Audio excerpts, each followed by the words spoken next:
지난주부터 우리가 이제 비유를 말씀을 풀고 있는데, 자, 비유에 지난주에 꼭 기억해 두라고 이렇게 부탁한 말씀이 있어요. 기억하십니까? 자, 꼭 기억할 것. 성경을 보실 때 꼭 기억할 것. 첫째는 뭐라 그랬죠? 성경은 한 권이다. 그죠? 성경은 66권으로 되어 있지만 이것을 66권으로 보지 아니하고 한 권으로 본다. 그렇죠? 어떤 책? 어떤 책일까요? 하나님의 계시. 그죠? 조금 더 정확히 말하면 이 성경은 모두가 다 66권 모두가 다 뭐다? 복음이다 그랬습니다. 복음. 그죠? 자, 계시란 말은 무슨 뜻이죠? 계시. 열어 보여준다는 거죠. 어떤 걸로? 성경을 통해서 사실은 누구를 열어 보여주는가 하면 보이지 아니하는 영적 세계를 열어 보여준다. 그래서 하나님을 열어 보여줄 뿐만 아니라 나를 열어 보여주고 있는 거다. 이렇게 말씀을 했어요. 그런데 어떤 거예요? 어떤 하나님이며 어떤 나예요? 복음 안에 있는 하나님이며 복음 안에 있는 나의 이야기다 그랬습니다. 성경은 어떤 사람의 잘난 전기가 아니고 그 역사 속에서 일어난 일들을 가지고 교훈을 받으라고 준 책도 아니고 바로 나의 후원에 관한 하나님의 계획이, 그죠? 하나님의 계획이 어떻게 실행되어지는가, 나는 그 속에서 어떤 모습인가를 보여주는 책이 바로 성경이다. 이렇게 말씀을 드렸습니다. 그죠? 세 번째로 성경은 오류가 있다 없다. 네, 성경은 오류가 없다. 자, 그런데 성경이 오류가 없다고 책을 풀어보려고 그러면 성경은 글자대로 보면 안 되고 그 글자를 그릇으로 삼아서 문자의 진리를 담아준 책이다. 그렇게 볼 때에만 오류가 없다라는 거예요. 예. 그러니까 글자 그대로만 풀어보면 틀린 게 너무나 많아요. 그래서 그냥 그대로 보면 안 되고 그 글자 속에 진리, 어떤 진리? 우리를 구원하시는 하나님의 계획과 그 하나님이 계획을 실행하시는 것, 그것이 바로 역사 속의 이야기들이 바로 나에 관한 것임을 풀어 보여줄 때에 전혀 오류가 없는 책이다라고 말씀을 나눴습니다. 그죠? 자, 그래서 지난주부터 뭐 어떤 비유를 하고 있죠? 지난주부터 보여주는 비유. 지난주에 시의 비유. 시의 비유가 얼마나 중요하다. 시의 비유를 풀지 못하면 다른 비유도 못 푼다. 그죠? 마가복음 4장 13절 그랬어요? 마가복음 4장 13절 말씀 여러분 꼭 기억하세요. 뭐라 그랬죠? 너희가 이 비유를 알지 못하면 다른 비유를 안다 모른다? 모른다. 이렇게 말씀을 했기 때문에 그렇습니다. 자, 또 기억나는 부분이 있습니까? 이 시의 비유는 언제 말한 거다? 언제? 응? 언제? 13장에서 봤어요? 12장에서 봤죠? 12장 46절로 50절에서 뭘 봤죠? 46절에서 50절. 뭘 보여줬죠? 누가? 내 어머니며 누가? 내 고륙인가? 거기에 대한 대답이 시의 비유예요. 자, 그러면 그걸 연결해 볼 수가 있죠. 어떻게 연결해야 돼요? 어떤 사람이 나의 형제며 어떤 사람이 내 부모냐? 그 씨로 말미암아 뭐 한 사람? 열매를 맺은 사람. 예, 그 씨로 말미암아 열매를 맺은 사람이 내 어머니고 내 고륙이다라고 하는 것 기억했습니다. 그런데 이 씨의 비유 속에서 밭이 나와요. 밭. 어떤 밭들이 나왔죠? 길가밭. 그죠? 길가밭이 나왔고 또 두 번째로 가시밭. 그죠? 엉겅퀴. 세 번째 밭이 어떤 밭이에요? 응? 돌밭이 빠졌구나. 돌밭. 네 번째가 좋은 밭. 이렇게 나왔어요. 그죠? 자, 성경에 오늘 제목이 무슨 제목이에요? 성경 제목, 설교 제목. 좋은 열매를 맺지 못하는 이유.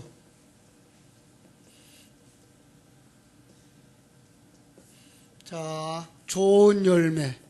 과연 성경이나 제가 좋은 열매라고 하는 열매는 어떤 열매였을까요? 이제 이것도 숙제예요. 그죠? 좋은 열매를 맺지 못하는 이유라고 생각해 보세요. 먼저 이렇게 생각해 보세요. 성경 속에 열매 맺으라고 하는 이야기 많죠. 열매 맺는 이야기 많아요. 아주 가깝게는 우리가 잘 아는 대로 요한복음 15장에 포도나무 비유. 나는 참 포도나무요 너희는 내 아버지는 그 농부라. 물론 내게 있어 과실을 맺지 아니하는 가지는 아버지께서 어떻게 한다? 이를 제해버리시고. 그런데 그걸 제해버리신다고 듣지 말고 뭐라고 했어요? 가지를 높이 쳐들어 주시고. 예. 왜? 본래 하나님이 접붙일 때는 뭐 하려고 접붙였어요? 열매 맺게 하려고. 근데 우리가 잘못 오해하고 있어서 열매 맺지 않으면 잘라버린다고 생각을 하고 있는 거죠. 그럼 하나님은 일을 했다가 중간에 안 되면 잘라버리는 하나님이다? 아니다? 아니에요.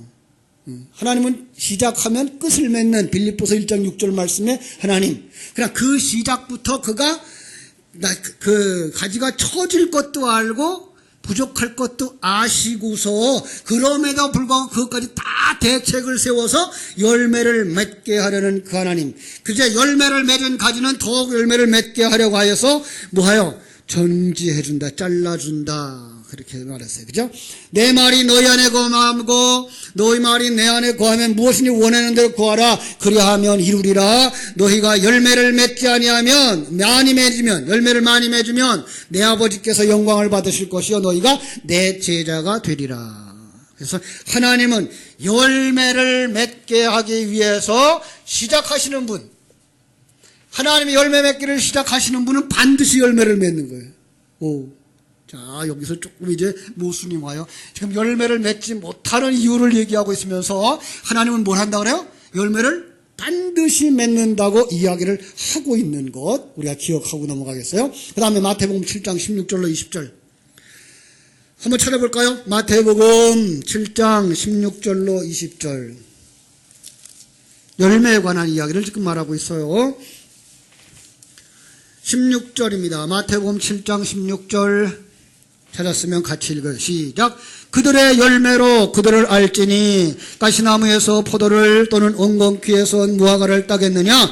이와 같이 좋은 나무마다 아름다운 열매를 맺고 못된 나무가 나쁜 열매를 맺나니 좋은 나무가 나쁜 열매를 맺을 수 없고 못된 나무가 아름다운 열매를 맺을 수 없느니라. 아름다운 열매를 맺지 아니하는 나무마다 찍혀 불에 던지느니라. 그러므로 그들의 열매로 그들을 알라. 나더러 주여 주여 하는 자마다 다 천국에 들어갈 것이 아니요 다만 하늘에 계신 내 아버지의 뜻을 행하는 자라야 들어가리라. 이렇게 말씀을 했어요. 그죠?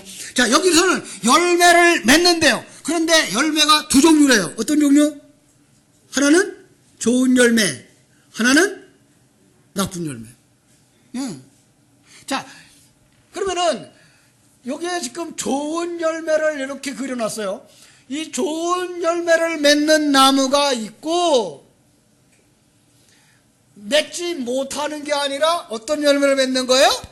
나쁜 열매를 맺는 거예요. 그죠? 이건 나쁜 열매.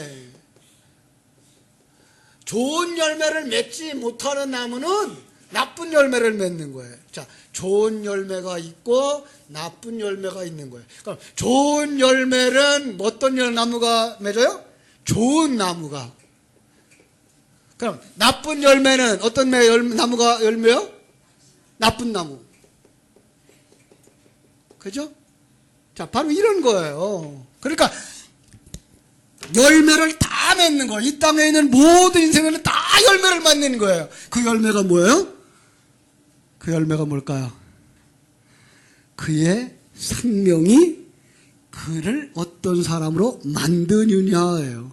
그를 천국으로 데려갈 수 있느냐, 천국으로 안 데려가느냐 하는 이 두 가지의 관점에서 우리가 볼 수가 있는 거예요. 그죠? 갈라디아서 5장 21절 22절에서는 좋은 열매를 이렇게 말하고 있어요. 성령의 열매. 그죠? 거기에는 사랑과 희락과 화평과 오래 참음과 자비와 양선과 충성과 온유와 절제 이런 거라고 말씀하고 있어요. 여러분, 성경이 말하고자 하는 아주 중요한 열매, 하나님은 자기 백성들에게 열매 맺기를 원합니다. 어떤 열매? 좋은 열매. 그죠? 좋은 열매. 자, 좋은 열매가 되기 위해서, 열매를 맺기 위해서는 그가 어떤 나무가 되어야 돼요? 좋은 나무가 되어야 되는 거죠. 그죠? 마지막으로, 좋은 열매를 맺지 못하면 어디 가요? 지옥에 가는 거예요. 그죠? 그런데 지금 우리의 밭을 가만히 보니까 밭이 어떤 밭이에요? 아, 이런 밭인 거예요. 이게 누구의 상태예요? 나의 상태. 특별히 나의 타락한 모습인 거예요. 그죠? 그걸 갖다가 가주신 것부터 볼게요. 가시와 엉겅퀴부터 보겠습니다. 가시와 엉겅퀴. 가시와 엉겅퀴는 성경에 언제 나왔을까요? 언제 처음 나왔을까요? 창세기. 그죠? 창세기 3장 17절 19절 보겠습니다. 창세기 3장 17절 19절. 창세기 3장 17절이 3장이 어떤 얘기가 나오는 거죠? 1장 1절부터 2장 3절까지가 구원에 관한 하나의 이야기가 나오고 2장 4절부터 2장 5절까지 그 구원의 이야기는 사람 만들기 딱 정리해 놓은 다음에 3절 다시 한번 반복해서 이 타락한 인간 창세기 1장 2절에 흑암이고 공허고 혼돈의 상태가 어떤 거다? 선악과 먹고 떨어진 상태다. 그에게 하나님이 어떻게 구원을 하시는가? 근데 구원받지 못하는 자는 뭔가? 라는 이야기를 딱 하면서 17장 제가 읽겠습니다. 아담에게 이르시되 네가 내 아내의 말을 듣고 내가 내게 먹지 말라 한 나무의 열매를 먹었은즉 땅은 너로 말미암아 저주를 받고 너는 네 평생에 수고하여 그 소산을 먹으리라. 땅이 내게 가시덤불과 엉겅퀴를 낼 것이라. 여기에요. 예. 잘 보세요. 나무 실과를 먹은 게 뭐야? 타락하였으니 땅은 너로 인해서 저주를 받고 너는 종신토록 수고하여 그 소산을 먹으리라. 글자 그대로도 의미가 있어요. 사람만 타락한 것이 아니고 땅도 타락했다 이렇게 보는데 조금 더 의미 있게 보면은요, 조금 더 주의 있게 보면 여기 땅이 나와요. 땅, 이 땅 여성 단수예요. 그리고 땅의 그 원어가 아다마예요. 아다마가 아담이에요. 아담. 예. 그러니까 이 여성 단수가 씨를 가지지 못한 자이란 뜻이에요. 씨를 가지지 못한 자, 여자예요. 예. 그러면서 너는 흙이니 흙으로 돌아갈 것이라. 여기 흙, 땅 모두 다 아다마예요. 원어가 여성 단수. 지금 타락해서 씨를 가지지 못한 존재, 그가 만들어내는 것이 뭐예요? 그 땅에서 살아나는 게 뭐예요? 가시덩굴과 엉겅퀴인 거예요. 그러니까 마태복음 13장에 나오는 가시덤불과 엉겅퀴는 그냥 단순히 우리가 그 농사를 짓지 않아서 여러 해 되어진 밭에 장미가 나고, 그죠? 엉겅퀴가 나고 쑥대밭이 되어져 있는 그런 모습만 보고 있는 게 아니라 지금 성경 속에서 이런 이야기들을 가져다가 이게 내 모습이야로 탁 찍어내고 있는 그 모습. 타락한 자가 이 세상에 만들어낸 것. 여러분, 타락한 인간이 만들어낸 게 뭔지 아세요? 놀랍게도 이 4장에 가보면은요, 타락한 인생들이 멋있는 사람들이 나와요. 한번 볼까요? 4장 20절. 아다는 야발을 낳았으니 그는 장막에 거주하며 가축 지는 자의 조상이 되었고 그의 아우의 이름은 유발이니 그는 수금과 통소를 잡는 자의 조상이 되었고 실라는 두발가인을 낳았으니 그는 구리와 쇠로 여러 가지 기구를 만드는 자요 두발가인의 누이는 나아마였더라. 이렇게. 타락한 이들이 문화를 만들어내고요, 타락한 이들이 문명을 만들어내고 있는 거예요. 우리는 문화가 있고 문명이 있는 곳은 좋은 곳이라고 생각했죠. 그죠? 문화가 발달하고 문명이 발달하면 그건 괜찮은 거라고 생각을 했어요. 여러분, 문화와 문명이 발달된 오늘날 우리가 살고 있는 게 이게 정말 축복일까요? 문명과 문화가 우리의 머리를 다 좀먹었어요. 문화와 문명이 우리의 영혼을 좀먹었어요. 이게 사단의 도구라고 볼 수는 없나요? 요즘 우리의 머리가 점점 비어져 가고 있는 거 생각하십니까? 전화번호 한 10개를 외우시는 분. 과거에는 적어도 한 4, 50개는 외웠어요. 그죠? 근데 지금은 전화번호, 내 전화번호도 잘 몰라. 참. 과거에는요, 암산들 잘했어요. 주판을 놓으면서 암산과 주판을 그냥 그 머릿속에다 그려놓고서는 덧셈, 뺄셈, 곱하기, 나누기 다 했어요. 근데 지금은 10자리만 넘어도 이거 계산이 안 돼. 계산기가 없으면은 참 큰일 나는 시대가 됐어요. 잘 사용하고 있던 머리 어떻게 변화가고 있어요? 점점 비어져 가고 있어요. 요즘 우리 아이들을 이렇게 보면서 이 어려서부터 휴대폰에 빠져 있는 애들, 오락에 빠져 있는 애들, 동화에 빠져 있는 애들, 앞으로 어떻게 될지 모르겠어요.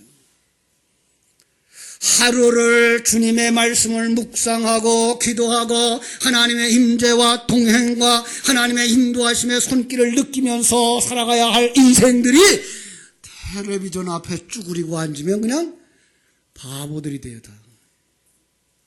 여러분, 그게가 하나님의 축복인가요? 아니요. 그 모습을 보면서 사단이 얼마나 좋아할까 그런 생각을 해봐요. 마태복음 13장 22절에 뭐라 그랬는지 알았어요? 마태복음 13장 22절, 가시떨기에 뿌려웠다는 것은 말씀을 들으나 세상의 것으로, 거기엔 염려, 재리, 유혹이라는 말을 썼지만 세상의 것으로 말씀이 잡아먹혀요. 말씀이 잡아먹혀요. 세상의 것에 진리의 말씀이 잡아먹혀요. 그래서 결실하지 못하는 거예요. 여기 그 세상의 유혹이라는 단어가 아파트인데 속임수예요. 기만이에요. 사단의 속임수, 사단의 기만이 빠져서 말씀이 싹이 나는 것, 뿌리가 나는 걸 먹어버리는 거예요. 예배 후에 복습이 없어요. 되새김질이 없어요. 그러면 거기에서 나오는 그 양식을 가지고 생명을 삼아 살아야 되는 사람들이 세상의 이야기는 기억을 잘해. 우스운 소리 얘기하면 기억은 잘해. 성경의 진리만 딱 얘기하면 눈이 반쯤 감겨. 큰일 났어요. 그렇죠? 여러분, 그 사람 속에 뭐가 없다? 생명이 없는 거예요. 하나님이 없는 거예요. 진리가 없는 거예요. 예. 진리가 없어요. 하나님의 말씀이 없어요. 망하는 것입니다. 하나님에 관한 인식과 임마누엘 하시는 그 하나님, 그것이 생명인 줄 알고 자신이 거기서 참으로 믿음으로 참 교회로 세워져야 되는데 말씀이 없어요. 그걸 되새김질한 생명이 없어요. 열매를 맺는다, 못 맺는다? 열매를 맺으면 어떤 열매가 맺혀져요? 나쁜 열매 맺히는 거예요. 왜요? 그들이 가지고 있는 것이 세상이며 사단의 생명이기 때문에 그 사단의 생명에 의한 열매가 맺혀지는 거예요. 하나님의 생명, 진리와 말씀에 의해서 열매가 맺혀져야 좋은 열매가 맺혀지는데 그거 전혀 못 가지고 있는 거예요. 참 안타깝습니다. 두 번째 밭, 길가밭. 여러분, 길가밭. 이건 더 심각한 겁니다. 길가밭은. 여러분, 이런 생각해 보셨어요? 씨가 어디 떨어지면 싹이 날까요? 밭에 떨어져야죠. 예. 자, 그러면 이렇게 물어볼게요.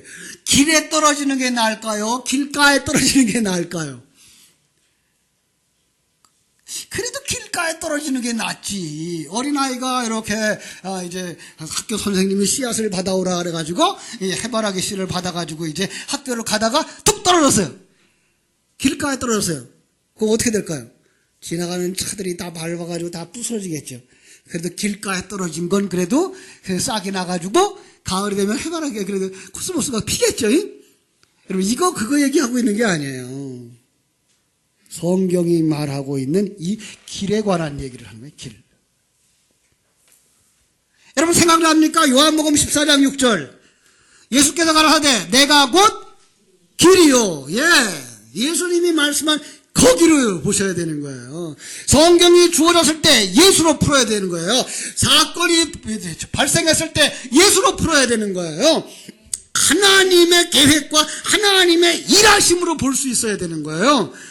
이게 바로 예수가 길이요 진리요 생명이라는 말씀을 아는 거예요. 그런데 그렇게 풀지 못하면 예수 비슷한 것으로 푸는 거예요. 이게 뭔가 하면 종교예요. 종교적으로 풀고 세속적으로 풀어요.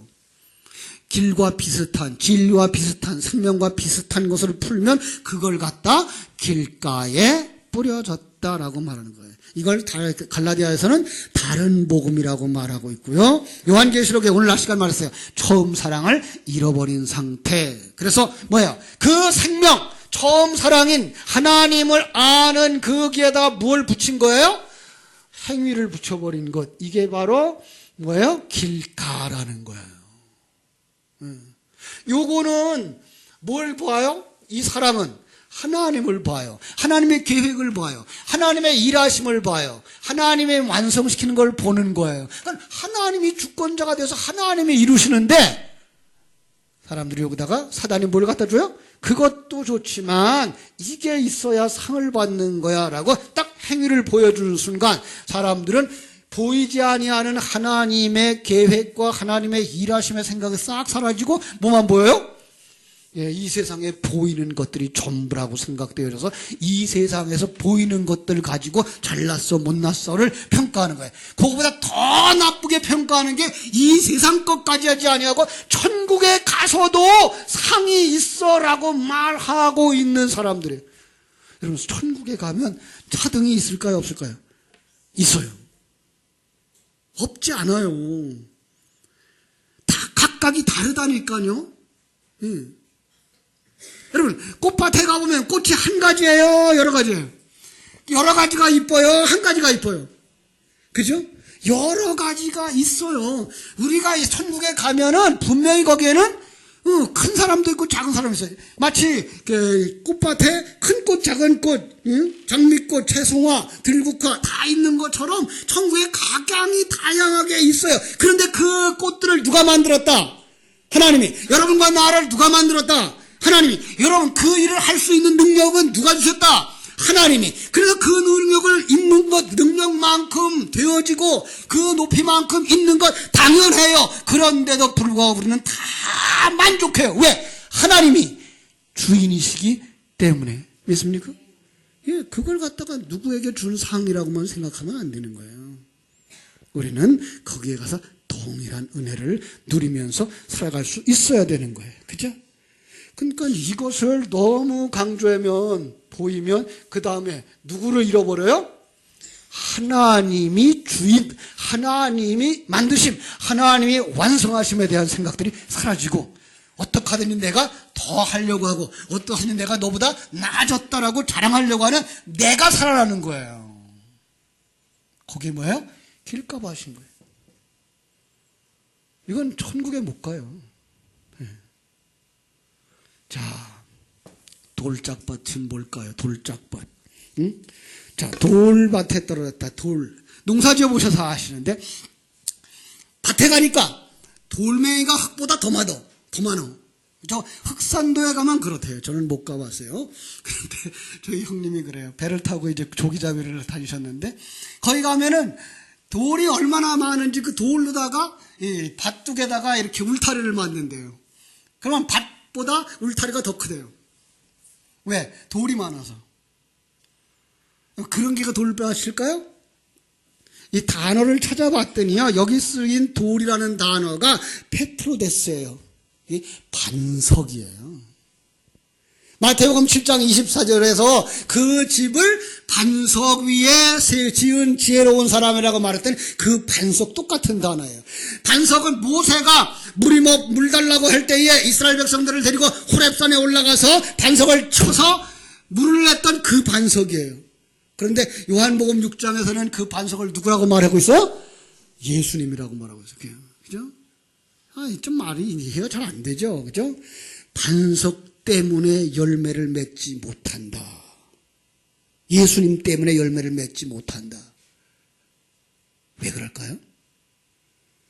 제가 누가복음 18장, 여러분 나중에 찾아보세요. 18절에서부터 30절에 보니까 간단하게 이야기할까요? 어떤 사람이 찾아왔어요, 관원이. 내가 뭘 해야 영생을 얻겠습니까? 예수님이 계명이 있지 않느냐 이렇게 저렇게 얘기하니까 뭐라 그래요? 그건 내가 어려서부터 다 지켰습니다. 여러분, 유대인들 허풍 떠는 거 아니에요. 정말 그들이 알고 있는 한 율법을 다 지켰어요. 그랬더니 예수님 뭐라 그래요? 그럼 내가 가서 네 것을 다 팔아 가난한 자들에게 주고 나를 따르라. 그랬더니 그가 큰 부자라 근심하며 갔다 그랬어요. 자, 왜 예수님을 만나면 구원받을 것이라고 생각하는 우리 생각과는 달리 그는 근심하며 떠나갔을까요? 좋은 열매 맺을 기회를 왜 포기했을까요? 예수 그리스도가 담고 있는 진리가 요구하는 그 요구를 수용하지 못했기 때문이에요. 그게 뭐예요? 네 것을 다 팔아 가난한 자들에게 주고 나를 쫓는 거예요. 제가 마태복음 13장 44절을 설명하면서 다 판다는 얘기는 뭘 하라고 그랬어요? 나의 재산의 전부를 이것을 누구 거라고 인정하는 것? 하나님의 것입니다. 이게 누구한테 팔은 거예요? 하나님께 팔은 거예요. 이제부터 나는 뭘로 사는 거예요? 청지기로 사는 겁니다. 예. 그렇게 하라는 거예요. 그 진리를 가졌으면 그 진리를 가난한 자에게 주고 와라. 그랬는데 그게 가지지 못한 거예요. 그 신앙과 그 사상을 가지지 못한 거예요. 그래서 예수님을 못 따르는 거예요. 아니 이걸 주님 것입니다라고 고백할 수가 없는 거예요. 내가 가지고 있는 조그만 아파트 하나 그걸 예수님 주신 겁니다라고 인정을 못하는 거예요. 내가 가지고 있는 조그만 지식, 내가 가지고 있는 조그만 명예 이걸 하나님이 주신 겁니다라고 인정하지 못하는 거예요. 그러면 주님을 못 따라가는 거예요. 그게 뭐예요? 돌짝밭에 떨어진 씨앗이라는 거예요. 그런데 놀라운 일이 벌어집니다. 그리고 자기 집에 가서 아버지를 배를 다 버리고 쫓아오는 사람이 있는 거예요. 어떤 사람일까요? 요한복음 1장에서 보면 알 수 있어요. 요한복음 1장 11절에 보니까 자기 땅에 오매 자기 백성이 영접지 아니해요. 그런데 그 속에 영접하는 자가 나오는 거예요. 그 사람은 어떤 사람이에요? 13절. 이것은 뭐예요? 혈통이나 육정으로나 사람의 뜻으로 난 것이 아니고 누구에게로 난 거다? 하나님께로부터 난 자들이라. 그렇습니다. 하나님께로부터 난 자, 씨앗이 그를 뚫고 들어가 싹이 나고 뿌리가 내고 그 다음에 자라나서 그를 꽃 피우고 열매 맺게 하자. 그가 뭐가 되어져요? 옥토밭으로 변하는 것입니다. 생명의 말씀이 들어가야 그가 옥토밭이 되어지는 겁니다. 거기에 하나님의 계획의 완성, 이걸 100배로 보는 거예요. 100은 어떤 숫자입니까? 이 세상의 완전한 수, 완전한 것이 다 완전하게 되어진 것.